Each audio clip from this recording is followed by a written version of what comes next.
We're All all right, good. welcome to MMA Dynasty. Lucas Tracy MMA, Jacob Ross, UFC legend, longtime standby Sam Alvey to join us Thank to you. Thank discuss you. this weekend's fights. And yeah, honestly, what a great night of fights last night. A crazy night of fights. Sam, were you able to watch them all? I didn't get to watch them all. I got to watch the main event and co-main event, and then I was reading the play-by-play of the rest of them. Well, let me ask you, what did you think of the main event? Let's get into the main event. Nate versus Tony. Nate gets the fourth round submission. What do you think of the finish? I mean, what did you think of the finish? Tony looked good in the beginning of that fight, in my opinion. He was really looking okay with the kicks. I thought we were about to see a vintage Tony fight as soon as the second round rolled around. But Nate Diaz, I don't know what it is. It looked like he came on strong at the end. Sam, what do you think of that? Yeah, I made a post on TikTok today about how good I thought Nate Diaz looked last night. I thought that was about the best he's ever looked, and Really? TikTok disagreed. TikTok thought he looked terrible, and What? I'm I thought he trying to looked good rewatch a also. little bit. I thought he was on point. Yeah, I thought his combos were clean. He took almost no damage outside of the kicks. He was landing too, which is, I mean, it's hard to do against a guy that's pretty decent at boxing like Tony is also. He was beating Tony up so much. I kept yelling at TV, just take him down, and then he got choked out when he finally did. So that was bad coaching on my from my couch, I guess. But no, I thought Nate looked great. Yeah, no, I agree with you. I thought Nate looked really good. And to be honest, I disagree with you, Lucas. Didn't think Tony looked good at all from start to finish, Yeah, honestly. He just seemed a little off. I don't know. His chin, he was getting wobbled more often than usual. I don't know if that was from getting knocked out like 3 months ago, but I thought he just looked a little slower than usual. Nate was like pretty much winning every exchange. I obviously he was getting the leg kicks, but whenever it was like whenever they got in exchanges, Nate was landing the better punches and he was wobbling him all over the place. I don't feel like Tony really wobbled Nate, you know what I mean? And I think that weird I style he just was really doing, liked what I saw when Tony mixed it up with his kicks, and I think that yeah, the kicks were good, um, but as we saw, Tony was overextending a little bit with his punches. He oh yeah, was lunging in quite a bit, trying to throw like these weird unorthodox elbow attacks, and that's what Tony does. But he would leave himself open, and Nate would usually be able to counter him off of those moments. And also, I really liked when I saw Tony go to that leg consistently. And Tony is one of oh those yeah. guys that are going to throw kicks regardless of whether or not they're going to get checked. And he was throwing a lot of kicks that were getting checked, but some of them were going through. And as we They're hurting saw, Nate. They're hurting Nate. yeah, I mean, they were hurting Nate. And, I just think that at some point in that fight, I was thinking, wow, Tony might be able to show him different levels. And as we know, Tony Ferguson has lost to some killers recently. Michael Chandler. He's lost to Charles Oliveira, Benil Dariush. I was thinking that, okay, when I sit back and think about this fight, Tony Ferguson, this is the guy that was on a tear. This is the guy that was on the 12, 13 fight win streak. Um, for such a long time, he was dominant. That Nate Diaz, who has never been on that level, who's never been that highly ranked, I thought that there was a chance that Tony would still be able to show that there were levels to the game, but I guess that they were, at least evenly matched. And I guess Nate was the better man. I mean, you saw those good boxing combinations. Nate's hands are still good. I truly, after seeing that fight, believe that, Nate versus Jake Paul is interesting. I mean, Nate versus a boxer who is, got a decent record is interesting. Nate's got good boxing. There's no denying that. And also, he's got good submission skills. I personally think Tony should retire, in my I agree opinion. with you. I agree with I, you. I think that, I don't know. I mean, Sam, what do you think? I mean, you've been watching Tony for some time. What do you think about him? Do you think that he should stick around more? It looks like he's getting a little bit more. I think he's learning to accept where he is in his career, which it seems like a positive thing. He seems to be in good spirits, and I think that's great. Yeah, But what do you think he I'm should do moving forward? I don't think I'm ever going to encourage a fighter to retire, to stop fighting, or to stop doing anything else. But if I'm going to throw a little shade at myself, Um, Tony's starting to make me sweat. I hold a record in the UFC for the most consecutive non-winning fights in a row. And if anybody could break that record, it's Tony. And it's 5 in a row for Tony. Yeah. What three more he ties BJ, 4 more he ties me. I didn't lose all mine, but I didn't win them either. So teasing myself a little bit. Yeah, retire. Stay away from my title. No, yeah, I agree. I agree. Like, I think it's just not the same Tony anymore. And I feel like sometimes you see these guys who go on these crazy win streaks. When they lose, they never really get it going again. You know what I mean? Like, I don't know if that's a mental thing or what, but it seems to happen with Tony, and it seems like his downfall his decline went like his weight going way faster than like most fighters. You know what I mean? Because like before the Gaethje fight, he was that guy, won 12 straight wins. Then after the Gaethje fight, he just looks like a completely different fighter, you know? And like, right. Yeah, I don't know. And like, it's just tricky because like you can, like you said, you can never like really tell a fighter to really retire, but like if he's still really enjoying it. But I don't know. It's just kind of sad to see, you know? There are fights that can change a fighter's, rest of his career. That Gaethje fight was a hell of a fight. That Gaethje fight could have taken years off Tony's life. You look at who's the other one that had a big decline?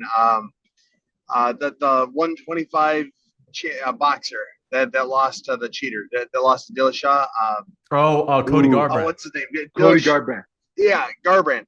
Garbrandt was best in the world until that little cheater started, knocked him out, and that was the career-altering fight right there when he got flatlined by the cheater. And that's. That Gaethje fight could have been the turning point. I mean, obviously, it has been the turning point for Tony's career. Do you think? Wait, yeah. Sorry, before we switch, but do you think it's more of a mental thing, or is it a mental thing, a physical thing? Like, what do you like? Is it like was it one more than the other? I don't know. Tony's kind of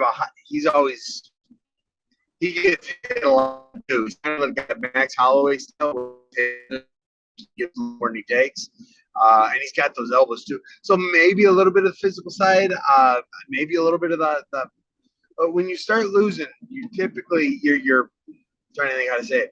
Your pay is always increasing as you.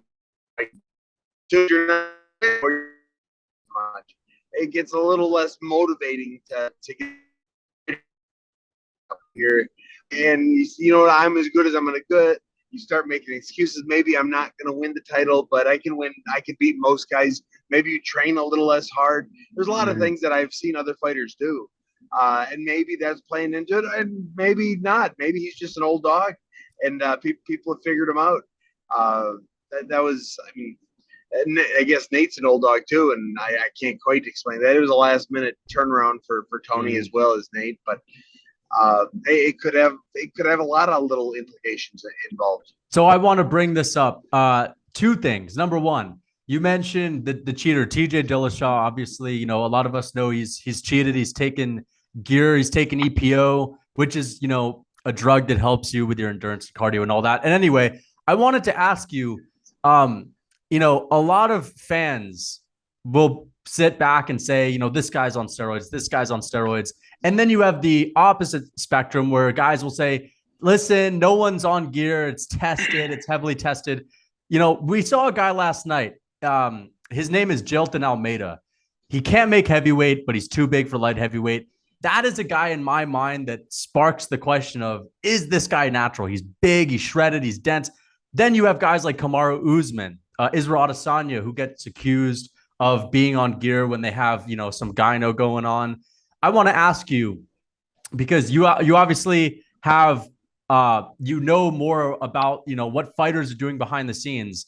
How prevalent is, gear usage, steroid usage? How prevalent is doping within high level MMA within the UFC, Bellator? Does it vary based on the organization? Of course, we want to hear about the UFC in general. I'm sure, there are plenty of guys that are clean, plenty. I just want to know, is it truly as prevalent as some people think? You have the guys that are at the top, Kamaru Usman, that are being tested all the time, who get the most accusations. So I want to know is, guys that aren't under the spotlight, do they have a little bit more of an opportunity to get away with things? What is your take on this? Well, I don't think most people in the UFC cheat. I think most of them, USADA is a hard organization to slide through the cracks on. They really do. The tests are random. The tests are hard to. It's that they follow you, they find you, and that if you're going to cheat, you've got to have some money to cheat. Or I do think, and I hate saying it, but I do think a lot of the foreign fighters can get away with it more. I don't trust USADA in Brazil or Russia or Dagestan nearly as much as I trust. Yeah, USADA it's just harder to get into some of those States. areas, especially with COVID and stuff. Yeah, I'm not basing that on anything that I actually know. I'm just basing it on things I've heard from people I trust, and so some of the results kind of back it up. I don't think Usman's on anything. If he's tested as much as you can actually go on the USADA website and see how much he's been tested. He gets tested, and I don't think he's getting cheated all the time. However, some of the other guys, some of the foreign fighters, I do suspect that there has been some foul play while USADA has been around. I don't think it's most of them, but I think it's enough of them to make a difference. Interesting. That's interesting. Yeah, we've just been we're more in the fan. We're fans, So it's very interesting to hear from an actual fighter about this topic, Yeah, I'm always of the idea of the belief that especially someone who is worked out and lifted weights for a long time. I know what's possible naturally. I also know that some guys have phenomenal genetics and, they can just be able to hold on to a lot of muscle mass and also have good endurance as well. So I am usually erring on the side of, I give people the benefit of the doubt. But the next thing I want to ask is, what's next for Nate Diaz? How do you think, I know that you've called out Jake Paul before, and Nate Diaz is someone who I could totally see fighting a guy like Jake Paul. I want to ask you, do you think Nate Diaz is going to have success if he fights a guy like Conor in a boxing match, if he fights a guy like Jake Paul in a boxing match? And, have you ever trained with Nate Diaz? Do you know guys that have trained with him? Do you have, any idea of what he's like as a pure boxer? Unfortunately, I've never met either of the Diaz brothers, and it's a shame because I've been around the sport for as long as I have. I've never been in the same room with them, so I've never gotten to train with them. Maybe I'll make that happen here next time I'm out in California. But I think Diaz would. He would smoke Jake Paul. I don't think that would be a fight worth having. It would be an easy fight. Jake Paul is a shitty boxer. He's kind of an athletic. Hot take, bold take. It's not both though. If you watch him box, he's bad at it. He's athletic. He is. I don't even think he hits that hard. It took him how many rounds did he fought Woodley in? 6 rounds. It took him to knock out Woodley, and the second time was on 2 weeks' notice. And he knocked out a multi-year hip for surgery. Yeah, he's a basketball player. And Ben Askren. And Ben Askren, a wrestler who'd been retired with a couple of hip surgeries. The roster of people that he's put down is not impressive. I think Anderson Silva is going to do what he wants to him whenever he wants to. I think Anderson Silva is going to beat him, in my opinion. Jacob is picking Jake Paul. I'm picking Jake. He's picking Jake. I'm picking Anderson. I'm picking Anderson. I think his team knows something that we don't know about in the matchup with Anderson. And I'm just trusting his team because they seem to be right every single time until now. Everybody else could be right too. All right. I only want you to fight retired wrestlers and you'll win every fight. So, are you sure? I said, yeah, I'm pretty sure.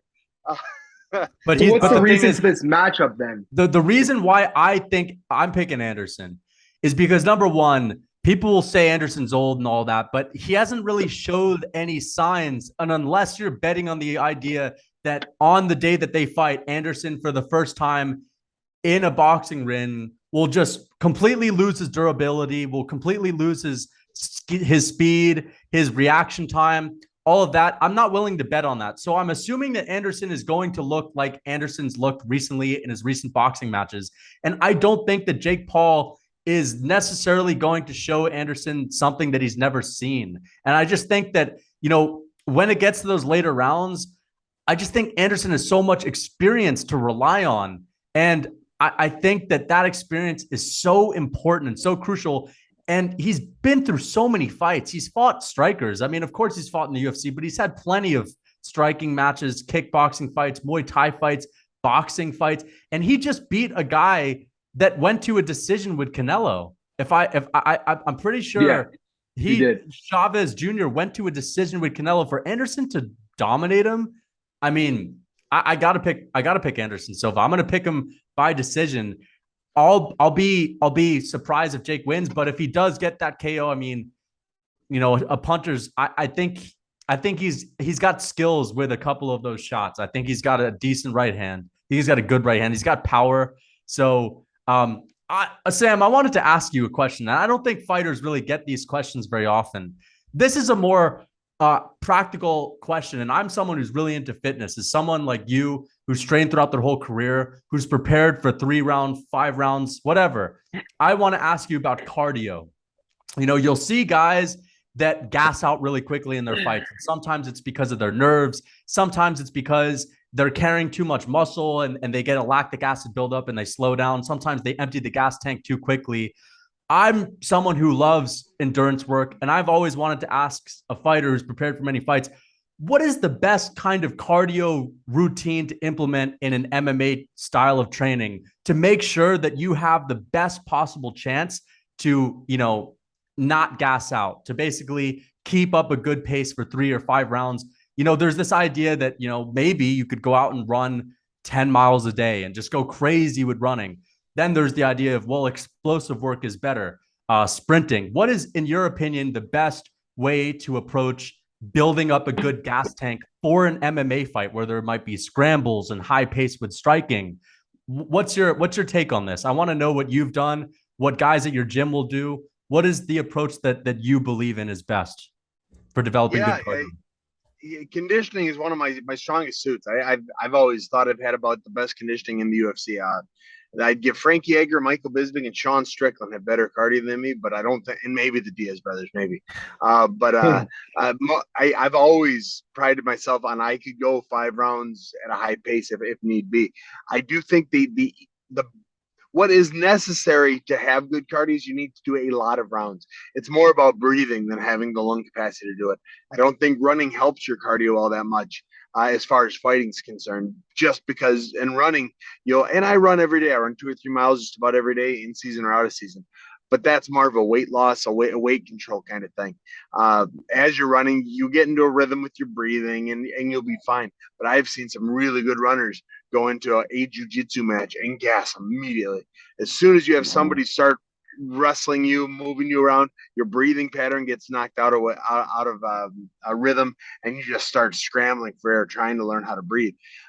So I do think sparring and live rounds are some of the best ways to get the cardio for it. But then you also do need the lung capacity. Even if your breathing is perfect, if you don't have the lungs going with you, you need that as well. And what I do with that is I do Tabata rounds. I'll do 3 5-minute rounds every minute. I'm doing a different exercise, and I have a minute down, just like a regular fight. I'm stimulating the fight. So it'll be 1 minute of bar hangs are good, or just going up and you're hanging out with your chin above the bar for a minute. Super hard, especially when you're tired. I'll do uphill sprints on the treadmill. I'll do ball slams. I'll do the battle ropes are kind of easy. I never like doing those on. They just don't get me going enough. The Aerodyne bikes, I'll do, depending on who I'm going to fight, I kind of tailor it to what I'm doing, or Dynamic Fitness is my strength conditioning team. They kind of tailor it to what I'm going to be doing. If it's going to be a lot of footwork, a lot of wrestling, a lot of takedown defense, stuff like that. And so they'll get the muscular endurance going, but then they'll get the lungs capable of thriving for 25 minutes.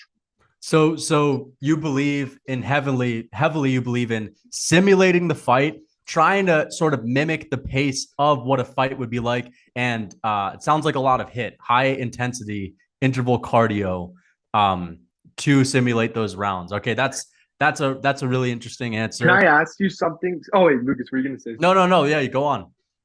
So what do you think like guys like Connor like who are really not known for their cardio? Like why do you think that they don't have such great cardio? Is it like lack of like preparation or lack of rounds? Like what do you think it is? Are you genetic maybe? I don't, what do you think? I would lean towards lack of rounds. If I had to guess, Connor's probably the best guy in his club, and so he doesn't get the hard rounds as often as a mid tier guy like I would. Um, that's probably something to do with it. But cardio is hard. I mean, it's like the two things people don't want to work is cardio and wrestling because they are the hardest two things you can do in MMA.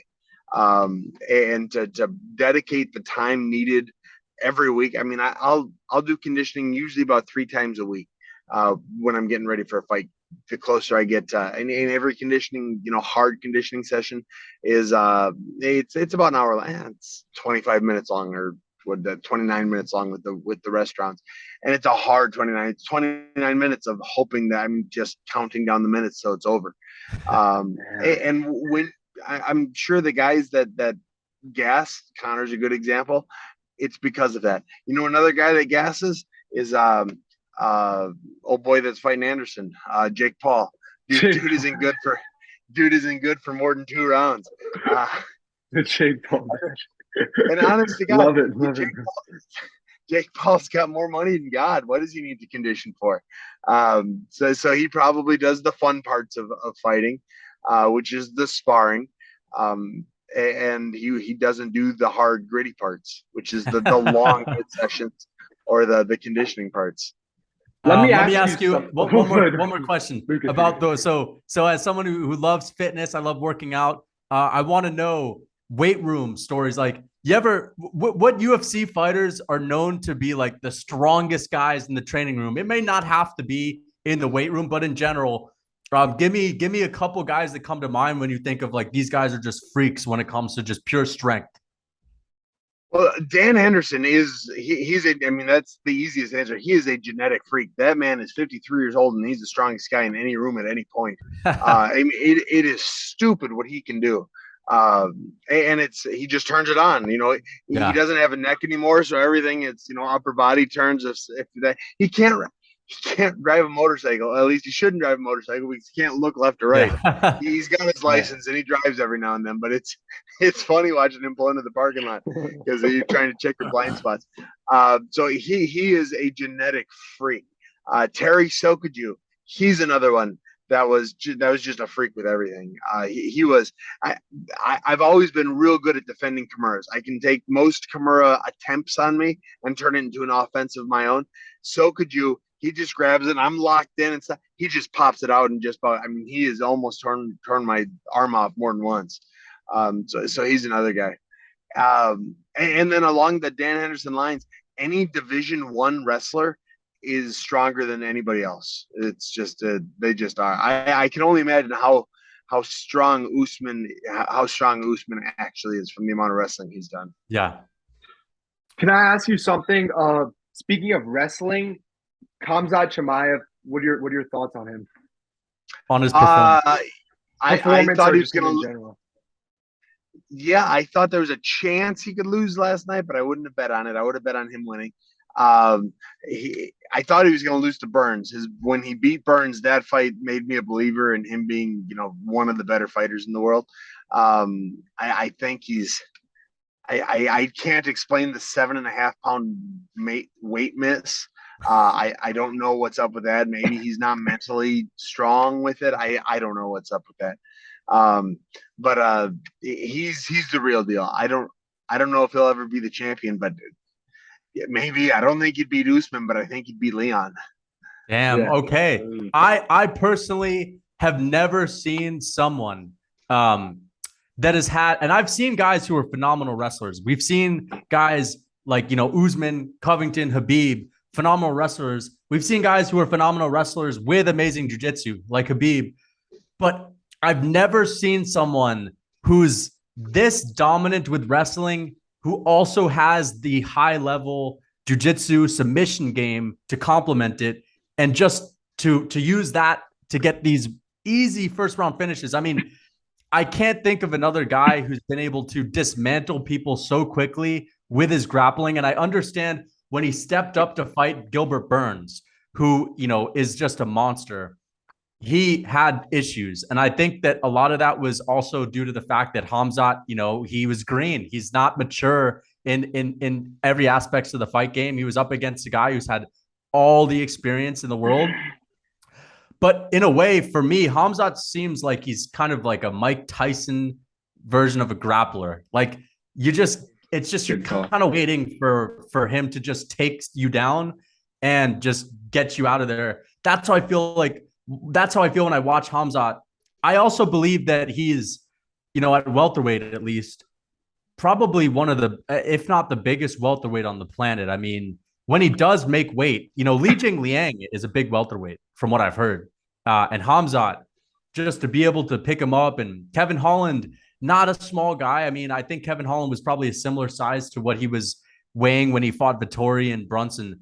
I've never seen anything like Khamzat. So what do you think gives Khamzat so much trouble when he fights Usman or Covington? Do you think he has success with those guys on the ground? Do you think he can have success with a Covington, with a Usman? Do you think he's strong enough to take him down?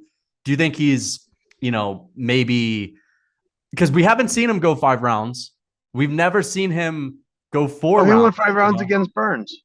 3. That was 3. Yeah. We've never seen him go all 5. Really? That was only 3. Yeah. It was an amazing fight. That's it made it seem like it was longer. Yeah, man. Yeah. Well, I don't think he'll be able to take down Usman. I don't think he'll be able to take down Covington.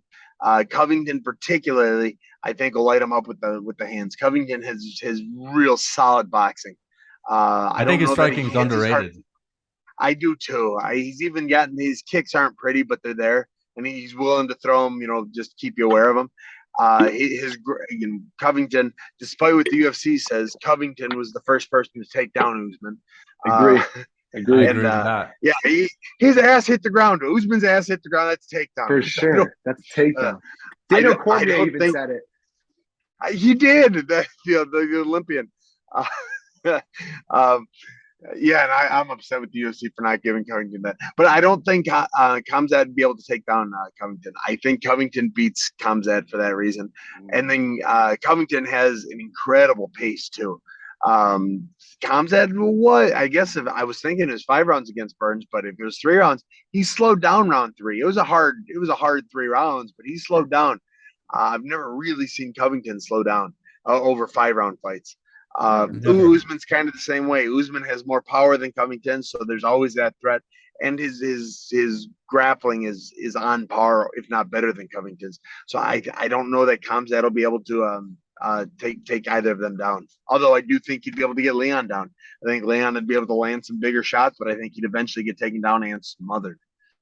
Yeah, I think I would pick Khamzat to finish Leon Edwards. I think that, listen, Leon Edwards is a great grappler. And this is coming from someone who I think Khamzat, honestly, I think he becomes champ. I think he becomes champion. We're big Chimaev fans here. Yeah. I honestly think that his toughest matchup is not even at middleweight. I think his toughest matchup is actually Robert Whittaker.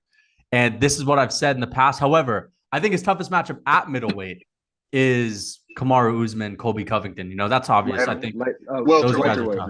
Welterweight. I think those are his toughest matchups. I just get the idea that, we saw Edwards take Usman down. And if that's Chimaev on top of Usman, that's just not a good situation. And I maybe Usman wasn't expecting the wrestling to come in at that particular moment. There is a chance. There, of course, is a chance that they can withstand that first round, that second round storm, and just weather it and just put it on him in the later rounds. So let me ask you, who would you like to see Khamzat face next? And what do you think makes sense for him? Yeah, I think the only one next for him is Covington. Usman gets the rematch. Yeah, Usman gets the rematch with Leon. I don't know who wins that one. I picked Usman the first time and I was almost right. We both did, Well, yeah. I guess it was the second time. Um, Covington, I think, is the best fighter in the welterweight division outside of Usman. I thought the first time they fought, I thought he was winning until they stopped, and I thought So it was do I. stopped I early agree. too. I thought he was putting on a clinic with the striking. But the judges disagreed with us. You know, we saw the card afterwards, and the judges were saying it is what it is. But I think Covington versus Khamzat is the only fight that could be next for Khamzat, and I would pick Covington to win that one. I think Covington wins that. If Leon then beats Usman for the second time, Covington gets the title shot. If Khamzat beats Covington, Khamzat gets to fight whoever the title holder is. Ooh, I like it. I like some matchmaking. Some matchmaking. Yeah, I mean, I just think that like I don't really understand what Colby's method. What do you think? So, what do you think a guy like Usman or Colby's method to victory against a guy like Chimaev would be, though? Like, do you think he'd be able to take? They'd be able to take Chimaev down? Like, I think it would just be like staying on the feet and they'd piece him up striking. Like, what do you like? What do you think? Like, how do you see them beating Chimaev? Yeah, so Covington, I think pieces him up standing. I think he just beats him up standing. Maybe throws some takedown attempts, probably not, to keep it pretty striking offensively. I don't think Khamzat gets him down or at least holds him down nearly as easily as he's done it with everybody else except Burns. And I think he just gets lit up. Think he starts taking some desperate shots from further out, and Covington just tee off on him. Usman is a little bit easier fight for Khamzat or Khamzat, Interesting. but I still don't see Khamzat getting the takedown. I think Usman fight him the same way he fights most people. Look for that big shot, hold him against the cage, and foot stomp. Okay. So moving, I want to ask you this as well. Do you think that the UFC 279 chaos was planned? I don't think so. I really don't. It would. I don't believe in conspiracy theories. Not most of them. There's just too many people would have to keep their mouth shut. Too many people would have to lie. That is a good point. I mean, there are a lot of people that would have to keep their mouth shut. I mean, Nate Diaz, however, said, leading up to this, he said, I stopped training for Khamzat. He said, I'm not training for Khamzat anymore. You know what I mean? Then you have the backstage brawl. Where were the 100 people? I mean, I saw this footage that came out. It seemed Dana was on the stage saying the staff couldn't contain it. We see the footage that the UFC drops, and there's nothing but 3 fighters backstage with tons of staff members in between them containing it just fine. I mean, I think it's suspicious. I think the backstage brawl I think, honestly, Sam, I genuinely think that it was all planned, except Li Jingliang didn't get the memo. I guess they never told Li. They never told Li. Hey, Lee won that fight. From everything I read, for sure. And they screwed up. Which I picked the other guy. What was it, Rodriguez? I picked Rodriguez. Dan Rodriguez. So did I. I also did. Yeah, but for everything I read, I gotta watch the fight. But everything I read said Lee won that. Too many people would have to, and you'd have to trust. I mean, Nate Diaz, who has always been angry with the UFC, or has always seemed angry, you'd have to trust Nate Diaz not to say anything. You'd have to trust Khamzat not to say anything. You'd have to trust Darren Till not to say anything. You'd have to trust a lot of people not to say anything for it to have happened. It's fun to think about. But even so, if that's what they're going to do, I think they could have made it much. I mean, everybody wanted to see Nate versus Tony years ago. Yeah, I think that the build up for that fight would be way better than the build up. I didn't care about Diaz versus Khamzat. I kind of thought Khamzat was going to go in, do what he wanted, and leave. So, no, I didn't care about. I think if they would have switched opponents or never offered this fight to begin with, that would have been way bigger build up.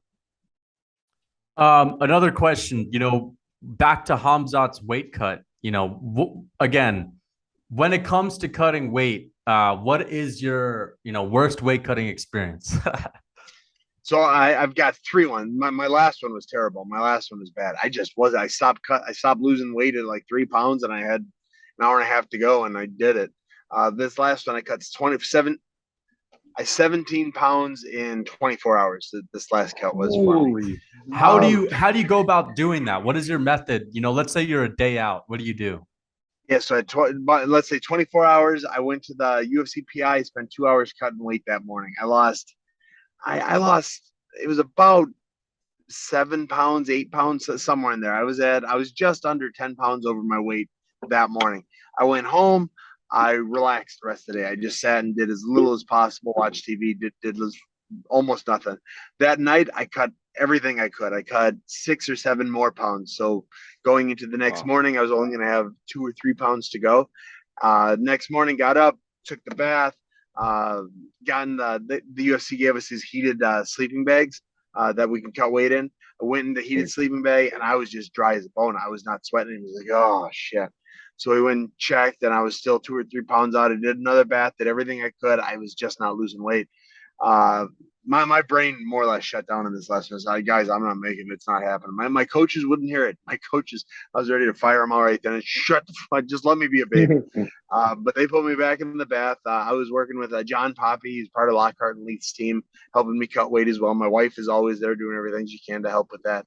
And I made it. It was tough, but I made it. Like I stepped on the scale the first time, and I was over by a pound. Once you step on the scale, you have an hour to lose whatever you need.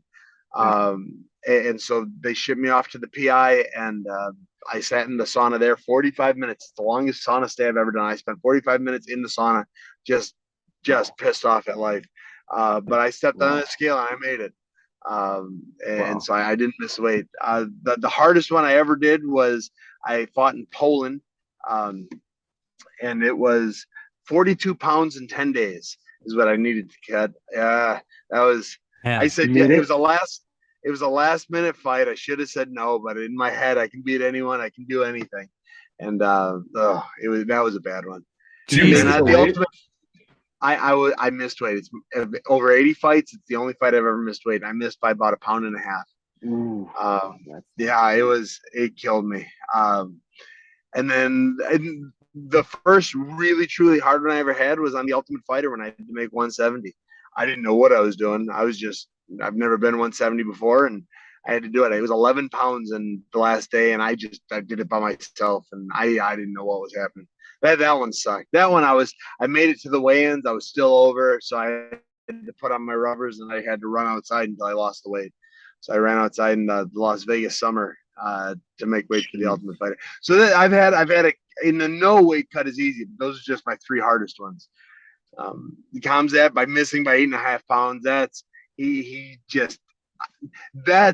if I was going to believe the conspiracy theory, that's the conspiracy. That's the one fact I can't wrap my head around. I don't know how you miss weight by that much. Yeah, I mean, I genuinely think that, and I think it's just weird.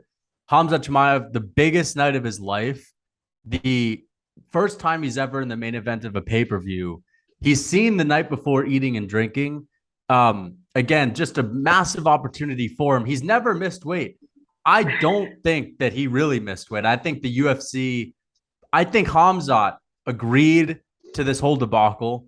I think that the UFC has been planning this for the past few weeks. I think the UFC knew that the fans would have rioted if they really saw Nate Diaz and Khamzat fight, because I think that would just be a really bad look for Nate Diaz, a legend, to go out with a guy like Khamzat as his last fight.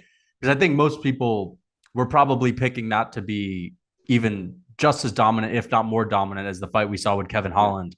And I think that they, called up Holland and D-Rod, said, hey, you guys want to get in on this? And I think that they set it on. I think they set it up. I think that they really did tell Khamzat to miss weight. I think that the whole scuffle was all forged and all of that. Again, it's just the press conference canceled for what I saw, the footage that I saw. That doesn't make sense. I mean, you have Conor McGregor throwing a whole table dolly, getting 3 people scratched from a card. That event gets to continue. Everything is fine, but this little, backstage trash talk that we saw, where the staff seemed to be holding it back just fine. I mean, the shots, Sam, they were too cinematic. They were filming it from the perfect angles. It just seemed too weird. I think Khamzat, and at the end, Khamzat posting memes, smiling. Listen, don't get me wrong. Khamzat Chimaev seems like the kind of guy who enjoys the chaos. He's not the kind of guy who's like, it's all about integrity and that's it. Like, I'm going to stick to my word and that's the end all be all. I think he's the kind of guy that's just like, I don't really care what happens as long as I fight, I get my money. I think he's in for the games. And I think, as we saw saying, Chechnya motherfuckers, like, screaming at the crowd. I think it was a heel turn. I think this is a weird work. But I loved it, man. I loved it. Love Evil Chimaev. Yeah. I wanna ask you, Sam, about some big upcoming fights. The UFC has some big fights coming up this year. There are a few of them that we're really excited for, and those two are Charles Oliveira and Islam Makhachev, and then we have, of course, Israel Adesanya versus Alex Pereira. First of all, I want to ask you, out of those two, which fights are you more excited for, and who are you picking in those matchups and why? I'm excited for the Oliveira fight. I've been picking against Oliveira in like his last 4 fights. I've been like really wrong every time. I'm not picking him against him again. Shemaev, is that how you say it? Shemaev, yeah. Yeah. He hasn't done and he hasn't fought anybody. Oh, Makhachev, yes. Yeah. Islam. Yeah. Boy. He hasn't fought anyone to the level that Oliveira has destroyed. Exactly. Oliveira has beaten the same people that Khabib has, but has done it more dominantly. Yeah. And exactly. like if Khabib and Oliveira were to fight, I kind of lean towards Oliveira at this point. I think so too. Oliveira, I love it. I know, and it's people. Hey, if you want to make a good TikTok, that's the line to go with. People hate hearing that. Yeah, of course. Want to tell them about our YouTube video? Possibly. Well, the thing is, Khabib never faced someone who would really have, given him issues with the grappling. Gaethje, Poirier's got a black belt. He's decent with his jiu-jitsu, but not on the same level of threat as a Charles Oliveira when it comes to the grappling. And Charles Oliveira, I don't think he fears being taken to the ground. Guys are scared of going to the ground with him. Guys don't want to go to the ground with him. They want to avoid that at all costs. Charles Oliveira, the reason why I give him the advantage is because, Islam Makhachev, sure, he has the skills to take him down, but what happens then? Does he find success? Is he going to, I saw Gilbert Burns maneuver out of positions with Khamzat Chimaev. I think that Charles Oliveira has the skills to maneuver out of positions against a guy like Islam Makhachev, at least get up or at least throw up submissions. So you're leaning towards Charles. Do you think Charles is going to finish him? Yes. Yeah. I think if Charles gets on top of him, I've not seen anybody as dominant on top of somebody as Oliveira is. Not even Khabib. Khabib does his thing well, and it's yeah. You don't want to. I don't want to praise the recent while ignoring the past with it, but Oliveira. I thought Gaethje was going to beat Khabib. I thought Gaethje's wrestling was going to be good enough to not get taken down by Khabib, and I thought Gaethje's boxing was so much better than Khabib's that he's going to be able to land that. And I kind of felt the same thing against Oliveira, and Oliveira just took him down at will. I mean, did what he wanted to him and then submitted him. It was just beautiful how Oliveira did that. And so he's more dominant on the ground than Khabib is, and I think he's going to get the finish. But he gets rocked every fight, which Khabib doesn't. And so if Islam can outstrike him and avoid the takedown, I think Islam could get a knockout potentially. But I don't like betting on the striker or a strike over a grappler. And the thing, I favor Charles massively in the striking. I know that Islam has decent technical striking, but his striking is more for the purpose of defense, setting up takedowns, being defensive. We saw Charles crack Justin Gaethje and drop him in a way that Justin Gaethje's never been dropped. Justin Gaethje came out and said he's never been stung like Charles Oliveira stung him with that shot that he hit him with. I even if Islam can have certain moments on the ground and take him down, I just think there are going to be those moments where Charles can throw up a submission. He can get up to his feet, and what happens on the feet, I just think Charles has too many opportunities to make those finishes happen. And he has more finishes than anyone's ever had in the UFC. He has the most submissions in UFC history. So and he's done it against guys that are high level that are in Islam. Just you're right, he hasn't really proven it against a top guy. And what do you think about the Israel Adesanya Alex Pereira matchup? Who do you favor there? I don't know. I like Israel, but I know him personally a little bit, so that's why I like him. His fights are always boring. Yeah, like yeah, we agree. Yeah, we oh agree my god, and I hate saying it because I really do like Israel, but goodness, Piera, it's going to be a kickboxing fight. Piera has won 2 kickboxing fights against Israel already, so maybe it'll be a third one. Piera is huge, massive. I didn't expect him to be as big as he was.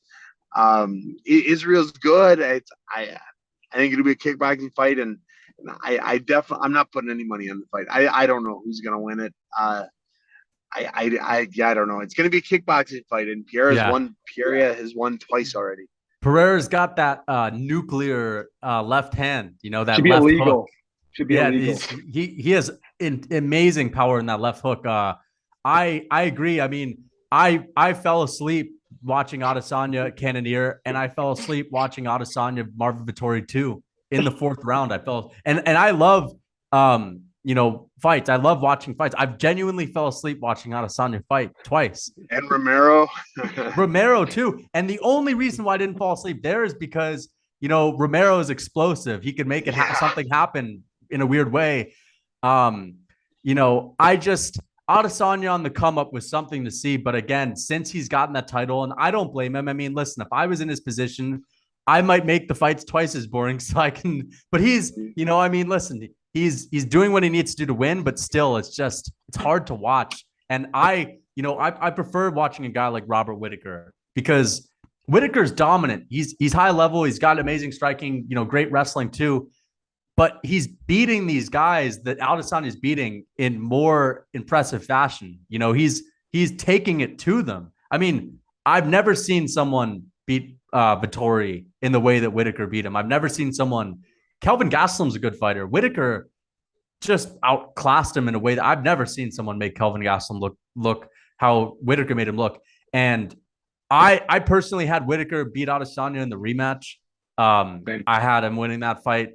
A lot of people did, but I understand what you're saying. It's a kickboxing fight. Adesanya can make it close. Aside from those, what fights are you looking forward to that are coming up this year? Are there any other fights that stand out? I was looking. So Sean Strickland's a good friend of mine. I was looking forward to his fight against Cannonier. I thought he was going to come out and really, really show off how good he is again. I think it'd be a great matchup for him.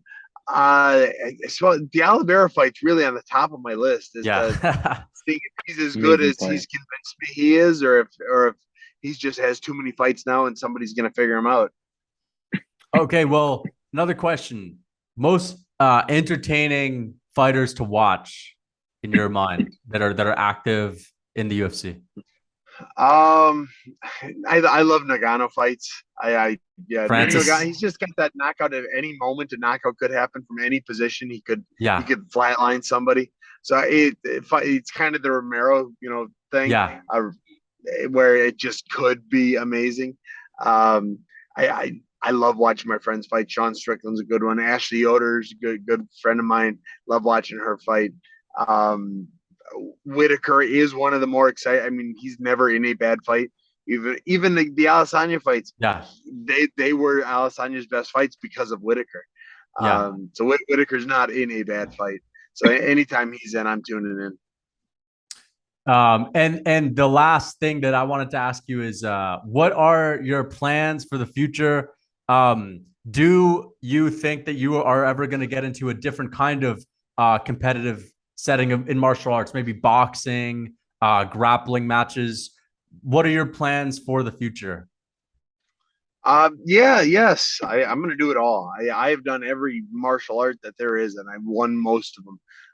Boxing would be great. That bare knuckle boxing would be fantastic, or actual boxing if Jake Paul won't fight me. You could stir up some noise. I beat the shit out of his brother, and he was present. He refused to spar me. Can you tell us about that? Wait a second. You sparred Logan Paul, really? Yeah, I was supposed to spar both of them. I met Milton, which is Logan's boxing coach. Yeah. He said, "You want to come in and your right size will come in." Yeah, okay, let's do it. It's actually funny when I met Milton. We were out at Vegas for MMA Junkie Awards, or there were award shows or something. He kind of recognized me. He said, "Have you ever heard of the Paul brothers?" I said, "No, should I have?" I had no idea who they were. So as I'm talking to him, kind of Google him, and he's got 40 bajillion YouTube followers. Like, holy shit, he's kind of a big deal. So okay, yeah. So I gave him my number. He called me. I went and sparred with him. I was just brought in to be a training dummy. I mean, I was not trying to win. I wasn't sparring hard. I was hardly throwing anything. And I damn near broke his jaw. I mean, like, I was being a good partner, and then I jab here, dude ran in and hit him. And no, this was like 6 years ago, so I am not bragging about beating up Logan Paul at 6 years. Maybe he'd beat me up if we were to spar today. Who knows? But I know that day I beat him up, and I was really not trying to. I was supposed to spar with Jake as well, but I beat his brother up. Jake wouldn't touch me. He wouldn't do anything. And I apologize. Listen, guys, I really am sorry. I wasn't trying to do anything. I was just, but yeah, Jake wouldn't spar me. So it's kind of my experience with Logan. Logan seemed great. I really didn't like Jake in the few hours I got to spend with him. Because that reason alone, it is why Jake is not gonna fight me. Yeah. Interesting. What was it about Jake that was what did you see in him that was just a little bit off? He was inappropriate. There were girls around. I don't remember who any of the girls were, but there were girls around. And he was just, none of it was unnecessary. None of it was wrong, as far as the girl or he was concerned. It was just awkward for me being present while he was doing what he was doing. He was flirting with them real heavy and hot and hard and all that. And it was just, I wouldn't do it with my girlfriend if other people were around, and he was just kind of doing his YouTube thing, I guess. Yeah. It was just, it rubbed me the wrong way. Like, Logan seemed like a great guy. He was respectful. He didn't hold it against him that I hurt him a little bit. His coach is a little mad. So you're supposed to, of course you're going to win. You're this guy, and you've done this. He's just learning. So I'm not I was actively trying not to hurt him. It was every fighter, when they accidentally knock out the training partner, it says he walked into it. Logan walked into it. Logan got caught, and I didn't mean to catch him. So did you fully knock him out or knock him down? No. No. It would have been a standing 10 count. And I don't know. His butt didn't hit the ground. It was his jaw. I hurt his jaw. It was like a jab. He walked in, his jaw was open or something. He was swinging like a madman. Like he was. I was being a really respectful training partner. I was blocking and doing what I could, just giving him work. And I jabbed, and he walked into it, and he kind of fell back. Oh. I think I dislocated his jaw is what it was, which is a nothing injury. It's just kind of uncomfortable. Yeah. Wow. Well, that's real interesting. Yeah, I mean, I always just wonder what these guys are like in real life, because you obviously you see them on the internet. They're big, they're very popular on YouTube, but they could be completely different, behind the cameras. So it's interesting to hear what you thought of them. So yeah, Logan seemed all right. Jake, I didn't care for, and maybe Logan's the same way. Maybe it was a bad day for Jake. I don't know. But I would sure like to beat Jake up if I got the opportunity. And that's something else that'll make you rethink your pick on Jake winning this fight. Anderson Silva is way bigger than Jake.